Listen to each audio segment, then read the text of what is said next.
10장 28절부터 31절까지의 말씀입니다. 열왕기하 10장 28절부터 31절까지의 말씀. 저와 여러분들이 한 절씩 교독하겠습니다.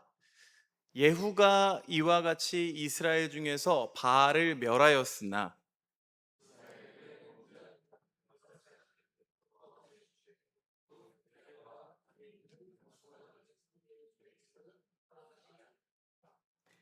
여호와께서 예후에게 이르시되 내가 나보기에 정직한 일을 행하되 잘 행하여 내 마음에 있는 대로 아합 집에 다 행하였은즉 내 자손이 이스라엘 왕위를 이어 4대를 지내리라 하시니라.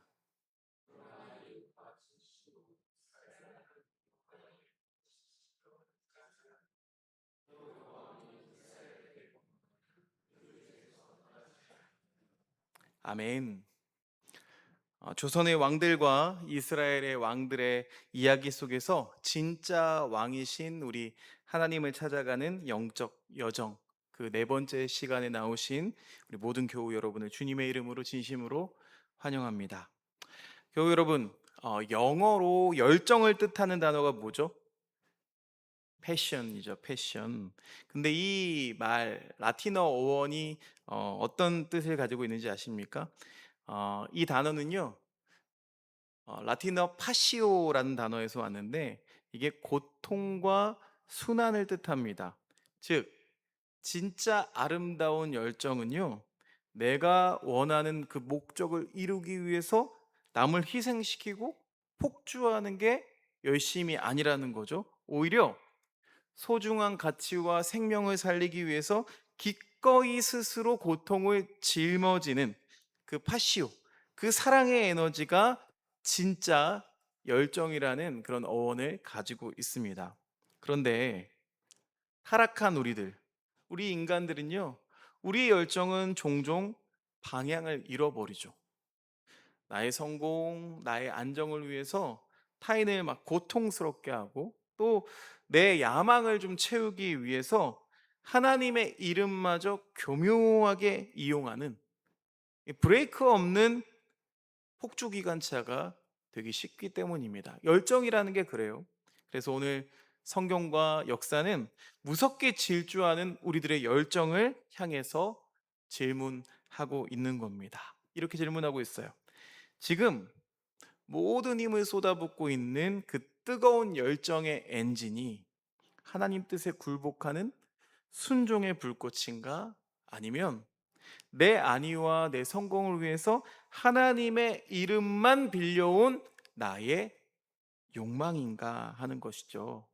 이 질문은 우리 스스로에게 물어볼 때에 우리 스스로가 이미 답을 깨닫고 있는 줄로 믿습니다.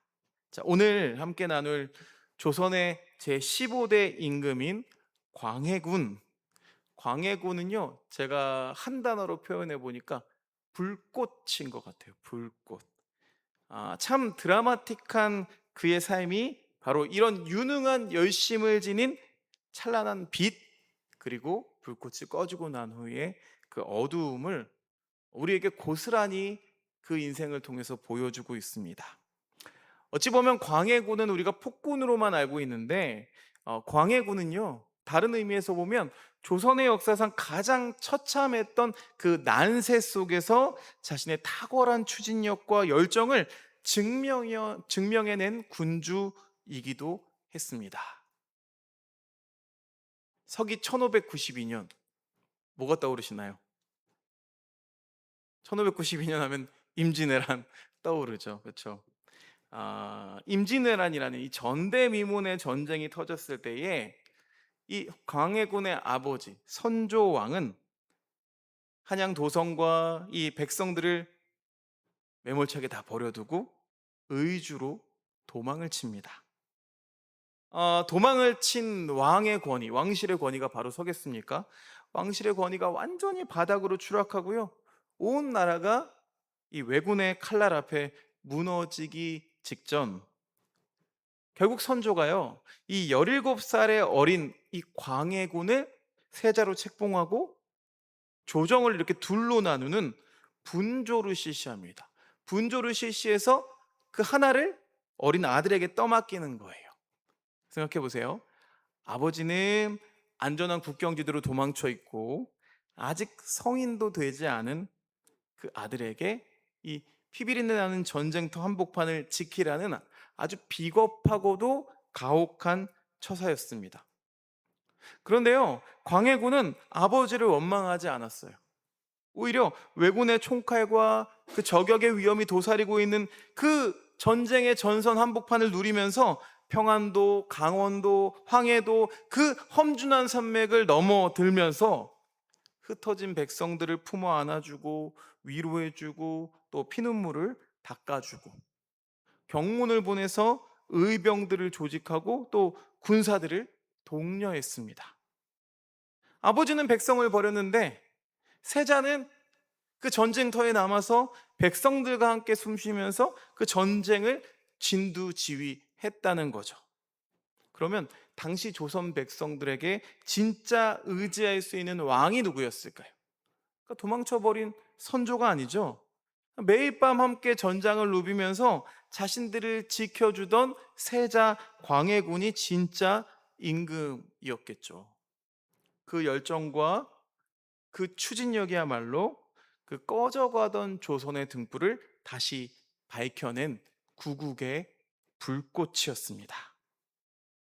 이 광해군이 왕위에 오른 뒤에도 처음에는요, 통찰력과 추진력을 가지고 명나라가 무너지고 후금, 즉 여진족이 무섭게 걸기했던 그 명청교체기에 그 격변 속에서 광해군이요, 이 사대부들이 가지고 있는 낡은 의리론, 명분론 이런 거에 휘둘리지 않았습니다.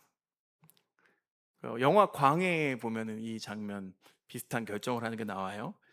명나라의 강요로 이렇게 군사를 파병하면서도 뒤로는 그 백성을 안타깝게 여겨서 강홍립이라는 장군에게 상황을 봐서 후금에게 좀 유연하게 대처하고 우리 군사들을 보존해라 라는 밀지를 따로 내립니다. 이렇게 영리하고 또 과감한 이 실리 외교 덕분에 이 조선이라는 땅은 거대한 전란의 소용돌이 속에서도 영토와 또 백성의 무고한 희생을 막아낼 수가 있었습니다. 위기 속에서 보여준 이 광해군의 추진력은요, 분명 한 시대를 구한 찬란한 열정이었습니다.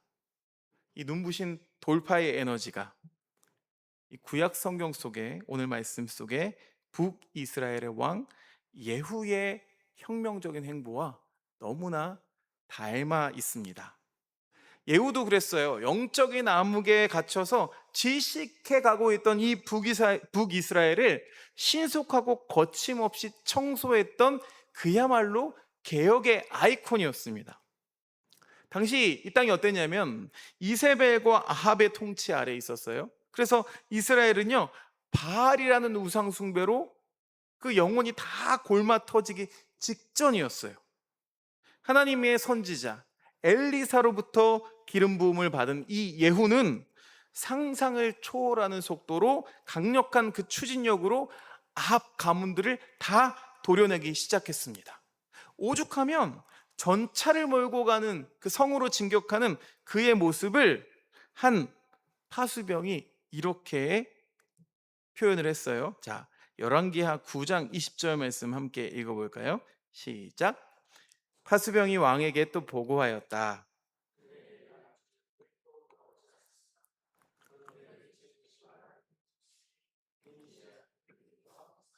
미친 듯이 말을 몰았다고 하죠. 그러니까 예후의 추진력을 잘 나타내는 한 구절인 것 같아요. 정말 그렇게 한치의 주저함도 없이 이스라엘의 요람 왕과 남유다의 아하시아 왕을 다 처단하고 그리고 아합 가문의 심장이자 온갖 우상 숭배의 원흉이었던 이 이세벨이라는 여자를 창밖으로 던져서 처참하게 심판합니다. 거기서 멈추지 않고 이 바알 숭배자들을 다 뿌리 뽑기 위해서 이 사람이 기막힌 꾀를 내는데요. 10장 18절 말씀 세번역 성경으로 함께 읽어볼까요? 시작. 예후는 백성을 다 모아놓고 말하였다. 아합은 바알을 조금밖에 섬기지 않았지만 이 예후는 그보다 더 열심으로 섬기겠습니다. 이거 보면은 이 사람 뭐야 생각하실 수 있는데 이게 계략이었다는 거예요. 이렇게 온 나라의 바알 숭배자들을 예루살렘에 가득 모은 다음에 군사들을 투입해서 단 한 사람도 빠져나가지 못하게 모조리 다 처단해 버렸다는 겁니다. 바알의 신상들을 다 끌어내서 불태우고 바알의 신전을 완전히 허물어서 완전히 폐허로 만들어 버렸어요. 하나님의 공의와 성결을 이 회복하기 위한 예후의 이 불같은 추진력, 참 사이다 같지 않습니까? 참 통쾌하고 완벽해 보이죠. 정말 꽉 막혀 있는 이스라엘의 이 영적 체증을 단숨에 뚫어주는 영적인 리더가 나타난 것 같았습니다. 나타난 것 같았습니다 하면 이제 대충 짐작이 되실 거예요. 그러나 여러분, 모든 뜨거운 열심에는 무서운 영적 덫이 도사리고 있습니다. 목적이 정당하고 또 능력이 탁월하다고 해서 그것을 이뤄가는 과정과 방법까지 저절로 정당해지는 건 아니기 때문이죠. 그러니까 성결함이 결여되어 있는 열정, 도덕적 한계를 넘어서는 광적인 질주. 이것들은요, 아무리 그럴듯한 명분을 내걸었을지라도 결국에는 피비린내 나는 비극과 독재로 전락하고 맙니다. 자, 광해군의 비극은 바로 이 과정들과 또 내치의 도덕성이 처참히 붕괴되면서부터 시작됐어요. 보통 여러분, 상처는 안에서부터 곪습니다. 전쟁을 겪었죠. 산전수전을 다 치른 아주 유능한 왕이었는데도 불구하고 자신의 출신이 어때요? 서자 출신이죠. 서자 출신. 그 조선의 왕들을 보면은요, 이 혈통적 콤플렉스가 다 존재합니다. 이게 평생 그의 영혼을 갉아먹는 거예요. 그래서 왕위에 오르고 난 뒤에도 이 전란 속에서, 전쟁 속에서 빛나던 그 탁월한 추진력은 곧 어떻게 변질되느냐? 자신의 왕자를 위협할 줄 모르는 정적들을 숙청하는 잔인한 칼날로 변질되어 버리고 맙니다. 명분은 이랬어요. 왕권을 강화한다. 이 명분 아래 이 조선의 도덕적 기반이 뭡니까? 유교죠, 유교. 유교적인 천륜을 저버리기 시작했다는 거예요. 그래서 이복형이었던 임해군을 유배 보낸 다음에 처형했고, 또 적장자였던 이복 동생 영창대군을 영모로 몰아서 강화도로 보내버립니다.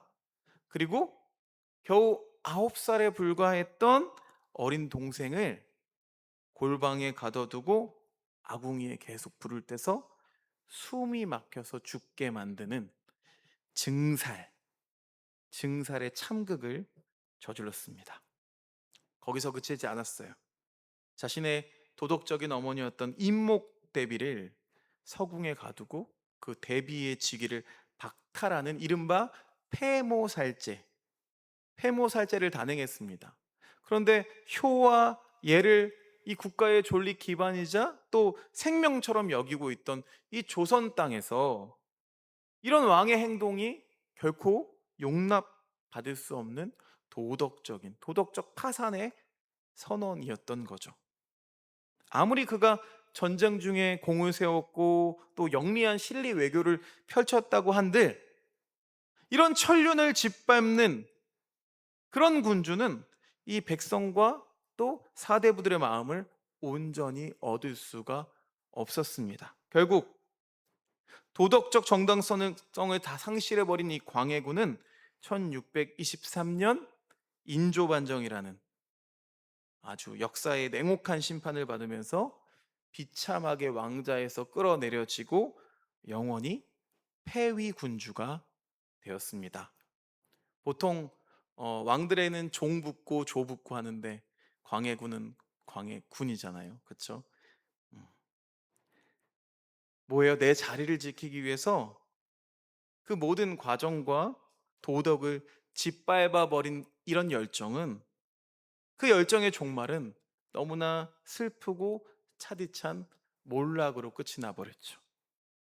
자, 이렇게 쓸쓸하게 패해버린 군주의 모습 뒤로 혁명의 칼을 쥐고 피를 흘리며 서 있던 예후 왕의 뒷모습이 그대로 겹쳐 보입니다. 바알을 그 바알을 섬기던 사람들까지 모조리 무섭게 때려 부셨던 그 예후의 칼날은 또 어디로 향했을까요? 시간이 흐르면 흐를수록 그게 하나님을 향한 순전한 열정이 아님이 드러나기 시작했어요. 마찬가지로 그의 열정도 정적을 제거하고 자기 왕권을 든든하게 세우기 위해서 정치적인 야망과 이렇게 정교하게 합해져 버렸습니다. 그래서 그 영적인 위선이 폭로되고 있는 결정적인 장면이 바로 오늘 우리가 함께 읽었던 말씀이죠. 28절과 29절 세번역 성경으로 다시 한번 읽어볼게요. 시작. 이렇게 하여 예후는 바알 종교를 이스라엘로부터 쓸어내었다. 그러나 예후는 베델과 단에 세운 금송아지를 섬겨 이스라엘로 하여금 죄를 짓게 한 느밧의 아들 여로보암의 죄로부터는 완전히 돌아서지는 못하였다. 처음에는 공에 대해서 이야기하고요. 그 다음엔 과에 대해서 이야기하는데 느밧의 아들 여로보암의 죄로부터 완전히 돌아서지는 못했대요. 여러분, 성경에서 이 여로보암의 금송아지가 지니고 있는 본질이 무엇인지 아십니까? 그게 바로 정치적 타협, 생존을 위한 실리였습니다. 그러니까 북이스라엘 백성들이 하나님을 예배하기 위해서 남유다 예루살렘 성전으로 자꾸 내려가다 보면은 혹여나 그 마음이 그쪽으로 돌아설까 봐 나의 왕권을 유지하고 이 백성들의 이탈을 막기 위해서 나라의 북쪽과 남쪽 끝인 베델과 단에 세워놓은 게 있는데 그게 바로 금송아지였다고요. 그러니까 자신의 생존을 위해서 하나님의 법을 제멋대로 뜯어고친 타협의 산물이 바로 그것입니다. 예후가 이 아합 가문을 멸할 때에는요, 하나님의 뜻을 대행하고 있는 거룩한 선지자처럼 행동했는데요, 막상 나의 권력을 유지하고 나라를 통제해야 하는 그 현실과 이해관계 앞에서는 역시 여로보암의 금송아지 우상 앞에 그냥 조용히 무릎을 꿇고 타협해 버렸다는 거예요. 눈을 감아 버렸다는 거예요. 철저하게 자기의 이익을 위해서 싸우죠. 바알을 부순 건 이 아합의 잔당이라는 정적을 지우기 위한 숙청이었던 거고, 금송아지를 부수고 예루살렘으로 백성들을 보내는 거는요, 내 권력을 흔들 수 있는 위험이기 때문에 그걸 못하게 모르는 척 그냥 내버려 두었다는 거예요. 다시 금송아지를 섬길 수 있도록 그냥 방치했다는 거죠.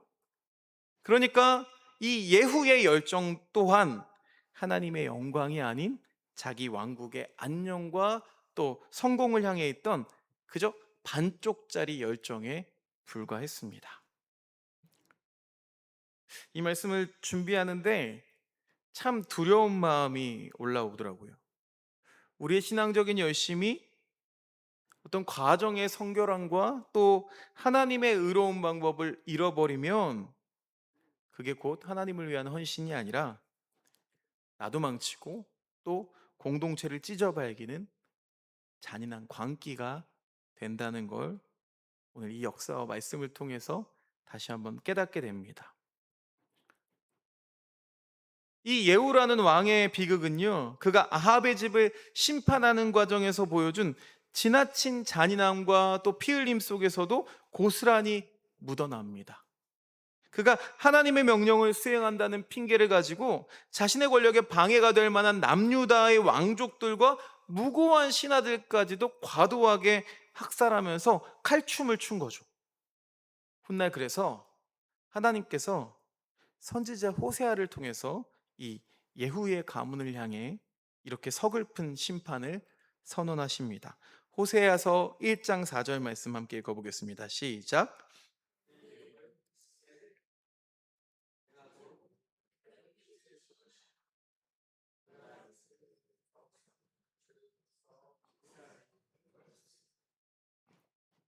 자, 생각해 보세요.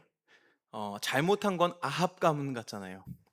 아합이 잘못했잖아요. 우상 숭배를 하고 백성들을 다 우상을 섬기게 했는데 왜 그 피 흘린 죄를 이 예후에게 되갚겠다고 하시는 걸까요? 이 예후가 흘리게 한 피가 하나님의 공의를 세우기 위해서 했던 거룩한 순종이 아니었다 판단하시는 거죠.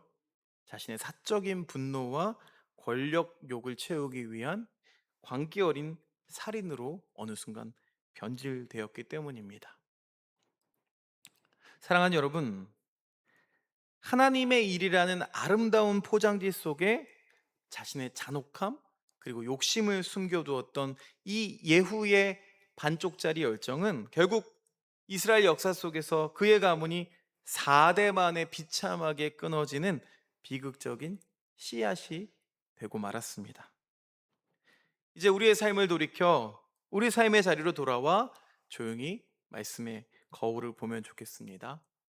사랑하는 교우 여러분, 우리는 지금 내 인생의 실리 외교를 성공시키고 또 내 삶에 거대한 성벽을 쌓아 올리기 위해서 밤낮으로 눈에 불을 켜고 달리고 있지는 않으십니까? 내 커리어를 쌓고 내 자산을 쌓고 심지어 교회에서도 어떤 사역의 성과를 내기 위해서 숨가쁘게 달리고 있는 그 열정 속에도 정작 내 영혼의 도덕성과 성결함이 지금 어디로 흘러가고 있는지를 함께 정직하게 묻기를 원합니다. 성결한 과정이 생략되고 또 방법이 불이하고 형제와 이웃의 가슴에 피눈물 흘리게 만들면서까지 이루어내는 그 성취가 여러분 어찌 하나님의 뜻이 될 수가 있겠습니까? 내가 원하는 목표를 달성하기 위해서 가정에서 아내와 남편, 자녀들의 아픔을 막 매몰차게 외면해 버리고 일터에서 정직이라는 신앙의 자존심, 그 자존심은 그냥 헐값에 팔아 넘기면서 밀어붙이는 그 질주는 하나님의 열심이 아닙니다. 그냥 내 안에 웅크리고 있는 불안과 탐욕이 만들어낸 거친 폭주일 뿐인 거죠. 베델과 단에 생존과 실리라는 이 금송아지를 버젓이 세워둔 채 나는 예배 잘 드리고 있다고 바알을 이미 부수었다고 자랑하고 있는 우리의 종교적인 열심. 이건 하나님께서 원하시는 예배가 아닙니다. 그냥 나를 지키기 위한 종교적인 퍼포먼스에 불과할 뿐이죠. 사랑하는 여러분, 세상이 말하는 속도에 속지 않기를 원합니다. 내 열심에 브레이크를 밟기를 원합니다. 하나님의 그 거룩한 방법 앞에서 멈춰 설 줄 아는 영적인 용기가 저와 여러분 안에 있기를 간절히 소망합니다. 자, 그렇다면 역사와 성경이 마주보고 있는 이 거울 앞에서 우리가 붙잡아야 될 진짜 열정, 온전한 열정은 과연 뭘까요? 열정의 완성은 내가 가진 모든 힘을 쏟아부어서 내 비전과 야망을 성공시키는 데 있지 않다고 했어요. 참된 열정의 완성은 내가 가진 그 모든 뜨거운 에너지를 오직 나를 세우신 분, 그러니까 하나님의 주권과 그분의 성결한 방법 앞에 완전히 굴복시키는, 그러니까 겸손과 순종의 열정이 달려 있습니다. 그런데 인간의 가장 지독한 질병이라고 하면 시작할 때는 하나님 이름 부르면서 겸손하게 무릎 꿇는데 내 손에 뭔가 힘이 주어지고 추진력이 생기게 되면 어느새 하나님의 방법보다는 또 내 실리와 내 힘을 더 신뢰하게 된단 말이죠. 아주 고약해요. 광해군도 그랬어요. 즉위 초에는 전란으로 폐허가 된 나라를 살리기 위해서 백성들의 눈물을 닦아주려고 애썼지만 왕자를 지켜야 하는 이 불안이 점점 깊어지자 동생을 그냥 죽여버리고 어머니를 유배시키고 이 잔인한 괴물로 변해버리게 된 거죠. 예후도 그랬다고요. 이 선지자 앞에서 눈물로 기름 부음 받으면서 개혁을 시작했던 청지기였습니다. 처음엔 그랬어요. 하지만 권력의 맛을 보게 되자 하나님의 율법을 전심으로 지키는 일에는 무관심하고 그냥 자신의 왕국을 보존하기 위해서 금송아지 우상과 차디차게 타협해 버리는 초라한 정치꾼으로 늙어갔습니다. 사랑하는 여러분, 하나님이 우리에게 주신 추진력, 유능함, 이 모든 것들이 내 영혼의 도덕성과 하나님을 향한 순전한 그 경외함을 가로막는 장애물이 될 때 그 탁월함은 결국 나를 삼키는 재앙이 되어 버립니다. 진짜 열정적인 사람은요, 내 질주가 오히려 성공을 향해 치달을 때 오히려 가던 길을 딱 멈추고 하나님의 십자가 앞에 브레이크를 밟을 줄 아는 사람인 줄로 믿습니다. 세상의 박수 소리, 성공의 단맛들이 내 귀를 가득 채울 때 귀를 닫고 이렇게 기도했으면 좋겠어요. 하나님, 나의 이 유능함이 나를 교만하게 만들지 말게 하옵소서.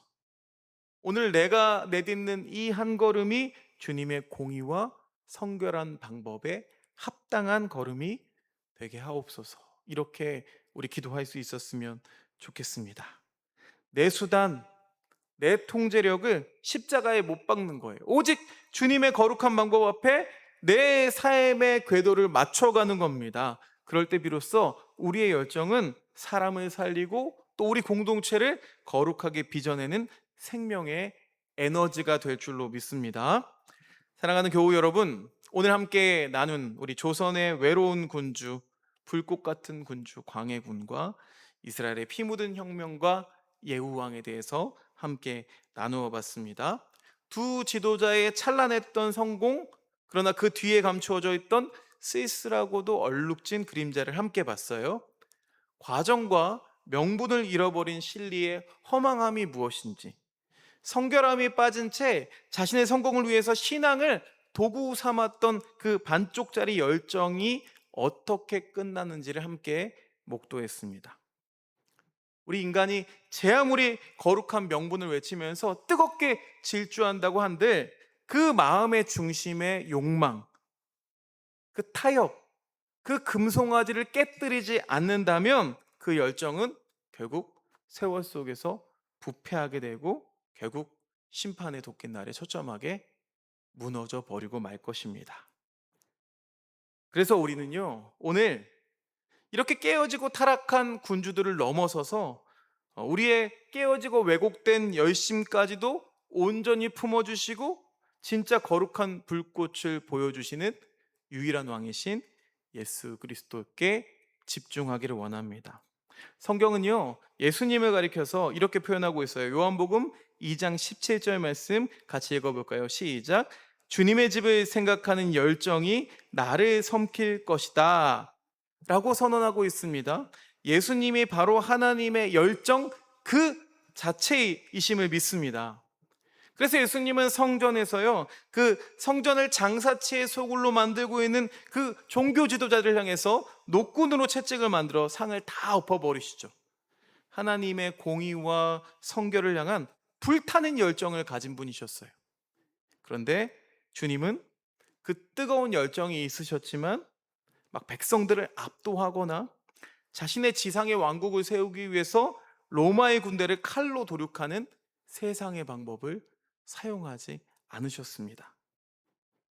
자신의 정당함을 증명하기 위해서 명분까지 저버리고 꼼수를 부리는 대신에 하늘 보좌의 모든 영광을 내려놓고 그냥 묵묵히 십자가라고 하는 가장 무력하고 가장 미련해 보이는 죽음의 길을 걸어가셨습니다.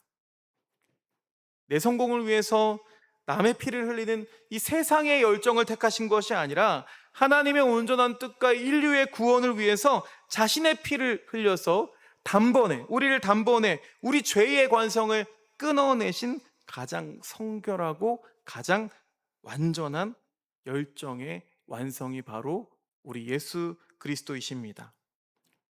그러나 세상의 눈에는 미련해 보였던 그 십자가가 그 십자가의 낮아짐과 멈춤이 결국 우리 모든 인류를 죄에서 구원해내는 가장 위대한 하나님 열정의 승리가 되었는 줄로 믿습니다. 이제 오늘 말씀을 맺으면서 우리의 분요한 삶의 현장, 너무나 바쁘고 급한 그 삶의 현장에서 가만히 그 연장을 내려다보기를 원합니다. 혹시 오늘 내가 원하는 인생의 성공과 안정을 위해서 내 일터와 가정에서 하나님께서 사랑하시는 그 정직과 사랑이라는 가장 소중한 가치들을 매몰차게 밟고 지나가고 있지는 않은지요. 내 유능함, 내 추진력을 좀 증명해 보이기 위해서 손을 움켜쥐고 막 질주하다가 지쳐서 또 낙심해 있지는 않으신지요. 이제 우리가 움켜쥔 그 손을 함께 펴기를 원합니다. 손을 펴야 기도할 수 있잖아요. 그리고 우리들의 인생의 주권자이자 거룩한 완전한 열정이신 주님 앞에 이 시간 함께 기도하며 나아갑니다. 제가 먼저 기도하겠습니다. 사랑하는 하나님 아버지, 치열하고 분주하게 달려온 3일간의 삶을 주님 품에 내려놓고 가만히 엎드립니다. 세상 속에서 우리는 뒤처지지 않으려고 내 힘과 내 열심으로 무언가를 쌓아 올리기 위해서 눈이 멀어 질주하던 우리의 모습을 조용히 돌아봅니다. 그동안 하나님의 일이라며 그럴듯한 포장지 속에 나의 야망, 나의 고집을 숨겨둔 채 내 생존과 유익을 지키려고 여러 보암의 금송아지와 타협하며 살지는 않았는지 돌아봅니다. 다른 사람의 가슴에 상처를 주면서까지 나의 완벽함, 나의 유능함을 증명하려 했던 반쪽짜리 우리들의 열정을 이 시간 주님의 보혈로 깨끗이 씻어 주옵소서. 내 짧은 경험과 욕망의 속도를 늦춥니다. 주님의 성결한 음성을 기다리는 작은 아이로 이 시간 그 십자가 앞에 서기를 원합니다. 과정의 정직함, 예배의 온전함을 끝까지 지켜낼 수 있도록 주님 우리를 붙잡아 주시옵소서. 오늘도 우리의 인생을 향해 멈추지 않는 거룩한 사랑의 열정을 쏟아주시는 예수 그리스도의 이름으로 기도드립니다. 아멘.